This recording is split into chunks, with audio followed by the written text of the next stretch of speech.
সকালবেলা ঘুম থেকে উঠে ফজর নামাজ আদায় করার পরে আমি আবার ভগ্নিপতি আমার ভাইয়া একসাথে বেরিয়ে পড়লাম একটু আমাদের এখানে একটা সুন্দর যেটাকে বলে টিকটক করা, তো সেই টিকটক করায় যাওয়ার উদ্দেশ্য। সকালবেলা খালি পেটে বহু লোক এগুলি খায়, আর ভাইয়া সবচেয়ে বেশি খায় এগুলি।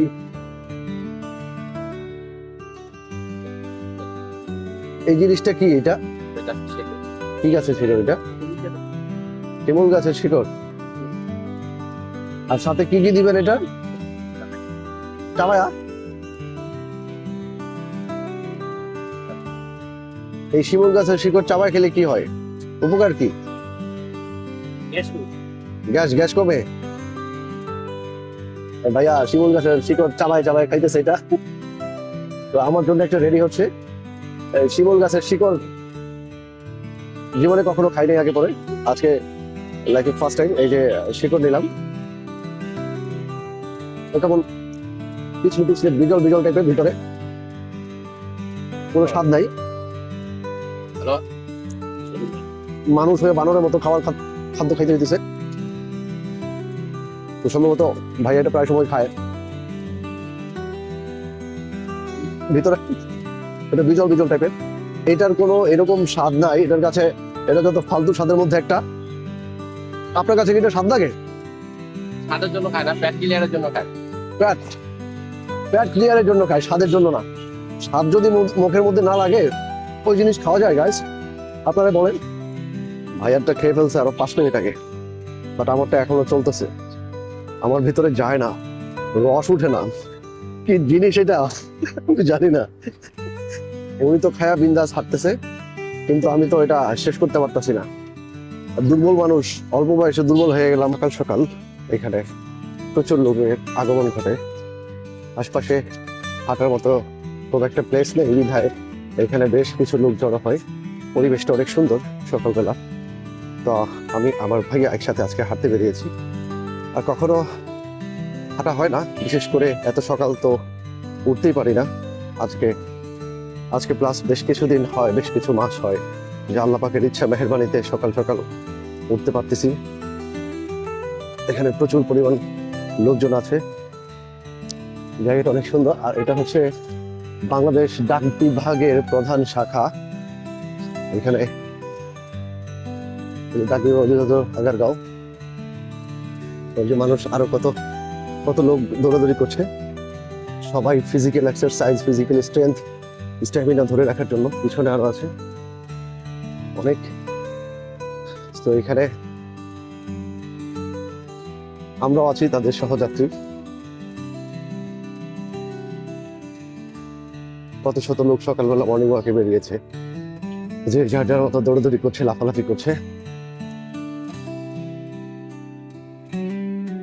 আমার পক্ষে আল্লাহর কাছে শুকরিয়া জানাই যে আমার পক্ষে আল্লাহ পাক রেখেছেন ভাগ্যে।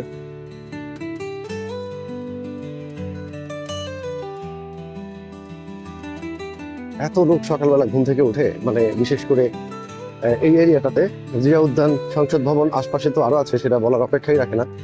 সেটা তো আপনারা জানেনই। এই যে এখানে শুরু হয়ে গেছে একটা,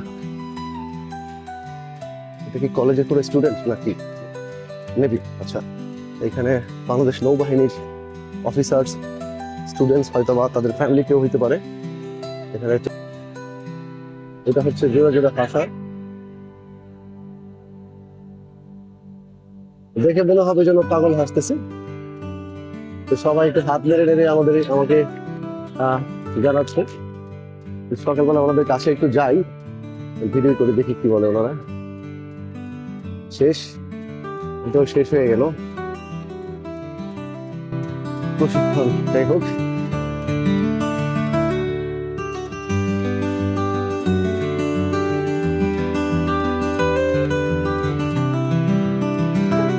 এইখানটাতে আবার আরেক দল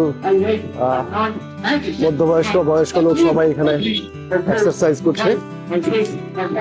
এখানে সাউন্ড সিস্টেমের মাধ্যমে একজন ইনস্ট্রাকশন দিচ্ছেন কি করবেন, তো সেইভাবেই ওনার ফলোয়ার্সরা ব্যায়াম করছে। এরকম টিকটক পাড়ায় পুরোটাই ভর্তি মানুষের। সকাল থেকে দেখবেন আপনারা যদি আসেন, যে ওই পাশে একটা মেয়ে দৌড়াচ্ছে, সেও কিন্তু ইয়ং এবং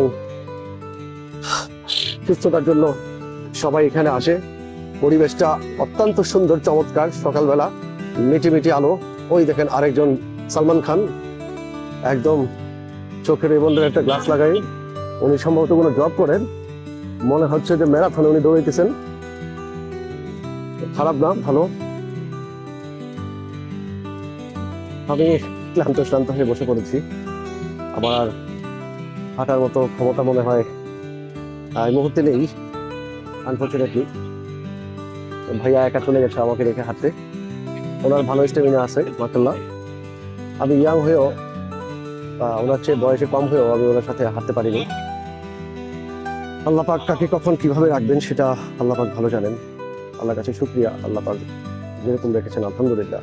সর্ব অবস্থায় মহান রব্বুল আলামিনের কাছে শুকরিয়া জ্ঞাপন করি। আল্লাহ চাহে যখন যা খুশি তাই করতে পারেন বান্দাকে। আমরা আমাদের হাঁটাহাঁটির শেষ পর্যায়ে এসে একটু এখানে দাঁড়াতেই চোখে পড়লো এখানে ডায়াবেটিসের প্রেশার মাপার মেশিনারিজ দিয়ে বসে আছেন একজন উদ্যোক্তা। তো আমরা তার কাছ থেকে একটু ডায়াবেটিসটাকে মেপে দেখব কার কত পয়েন্ট আছে। তো আমারটা আমি মেপেছি, আমার 4.7 এসছে। এখন ভাইয়ারটা দেখছি ভাইয়ার কিরকম আসে। তো দেখা যাক। এখন ওনারটা ব্লাড দেওয়া হয়েছে, এখন স্যাম্পলটা কালেক্ট করছে, মেশিনে দেওয়া হয়েছে, দেখি ওনার কত আসে রিডিংয়ে।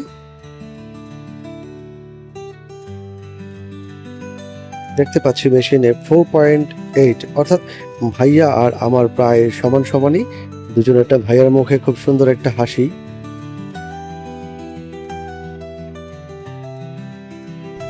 কিছু দূর এগুতেই আমাদের চোখের সামনে পড়ল পুলিশ বেকারি, অর্থাৎ এটা পুলিশ সংস্থার একটা বেকারি, যেটার মাল বেকারি এখানে বিক্রি করা হচ্ছে একটা ভ্যানের উপর রেখে।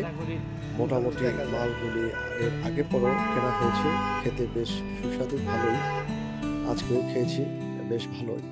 তো এখানে আসার পরে আপনারা অনেক কিছু পেয়ে যাবেন, আপনাদের যাবতীয় প্রয়োজনীয় জিনিস, রান্নাবান্নার জন্য যত যা কিছু উপকরণ প্রয়োজন আপনারা এখানে পেয়ে যাবেন। দেখতে পাচ্ছেন একজন মহিলা, সে তার ওজন মাপছে।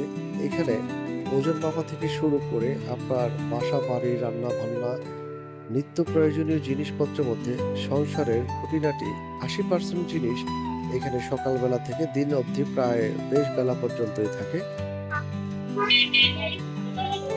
আপনি যদি সকালবেলা বাসা থেকে নিয়ত করে বের হন যে ওইখানে সকালে বাজারটা করে আসবেন, সেটাও সম্ভব। এখানে নিত্য প্রয়োজনীয় শাকসবজি, বাজার সদাই সবকিছু হাতের নাগালে পেয়ে যাবেন খুব সহজ লভ্যে, সহজ মূল্যে, সহজে। খুবই ফ্রেশ এবং টাটকা এখানকার সমস্ত সবজিগুলি, একদম 100% ফ্রেশ, অর্গানিক আমি মনে করি। এবার আমাদের বাসার উদ্দেশ্যে যাত্রা। কিন্তু পথিমধ্যে রাস্তার দুই পাশে দেখতে পাচ্ছি সারি সারি দোকানপাট, ভাসমান দোকানপাট, অনেক কিছু আছে এখানে। 50 টাকা হ্যাঁ।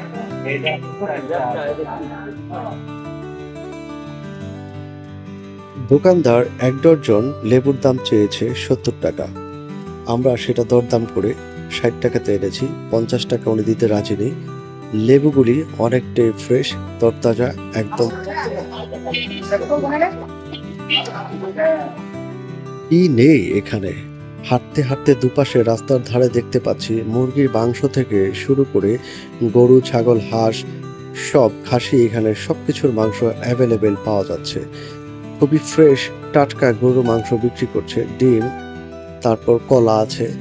কিছুদূর সামনে যেতেই পড়লো ডাব, যারা সাভার হইতে কালেকশন করে এখানে এনে বিক্রি করেন। খুবই সুন্দর এবং সুস্বাদু এখানকার এই বাজারের সবজি, ফল মূল ইত্যাদি।